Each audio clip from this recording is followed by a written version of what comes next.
DLC. But I think one of the biggest surprises was next after that game. A lot of folks saying, hey, don't expect to see Perfect Dark, even though it's been a long time since we heard anything about it. This isn't the year. Still a long way off. Don't expect to hear anything about Perfect Dark. Then lo and behold, we get in-game stuff for Perfect Dark. And oh, Nelly, did this look cool to me.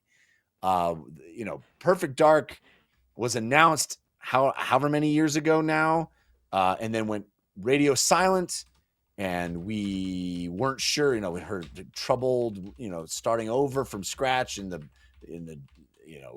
development process. This looks so cool.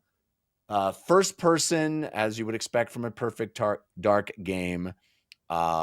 Gadgets, espionage, gunplay, a really cool setting, futuristic. Lana, what did you think of Perfect Dark, which evidently is not going to get a subtitle of any kind? It really is a full reboot of this franchise.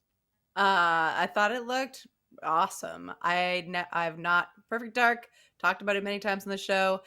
Big chunk of my life where there's just like a very sporadic video game knowledge. This is one of the ones that I've heard so much about. And let me tell you, you girl thought it was a horror game. Perfect Dark. That's the zone I thought it was in. Sure. The trailer ended and I said, well, there's not like a horror game in there at all. See, her name is Dark. And she's Perfect Dark. She's perfect. Agent Dark. Right. Perfect Agent Dark. You're perfect. When I realized that's what the name was, I can't believe that's what it was named. Perfect Dark, cool ass name. At odds with what the game was to me, but I am excited for it. It does look sick as hell. I guess you haven't met Agent Space then, who cures people who are dead. Dead Space, the detective game.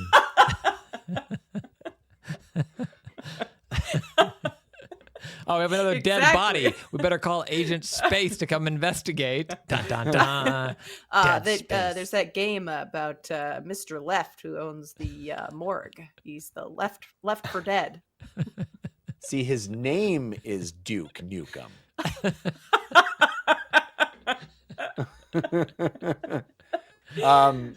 Christian, I popped like a mark for Perfect Dark. I was so into what they showed. What was your reaction? I thought this was an incredible trailer. At first I was like, oh man, they're doing a no combat Perfect Dark. Like, how intriguing. And then we got combat and I was like, oh, okay, cool. There's tons of combat. There's a lot of combat, but it looked compelling. I thought it was interesting. And I don't know how you decide this as the player, but she's stunned. There's one sequence where she like runs out of a room, she takes out her gun and she stuns a guy. I'm like, oh, non-lethal. And then another guy comes around the corner and she just kills that guy. And I'm like, ooh, would have rather been the first guy. Oh, that stinks.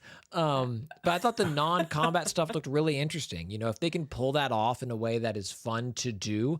I think Batman Arkham Origins did detective work in an interesting way back when it came out.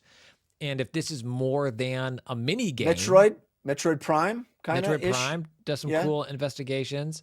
So if this is all more than a mini game, I think that's really exciting for what it could possibly bring to the table.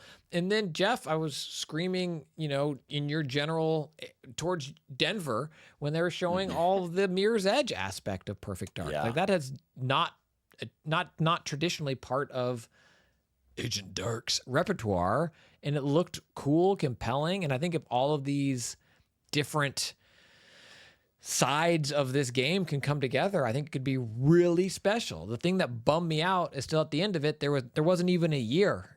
It's still in the dark, I think, in terms of when we might get to play it.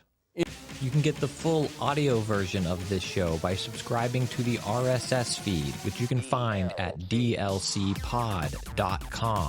And you can support the show on Patreon at patreon.com/dlcpod, where you will get ad-free versions of the show, video versions of the show on demand, and a whole bunch of extra content, like Wednesday's show, paid DLC, including spoiler chats, so much more. That's patreon.com/dlcpod.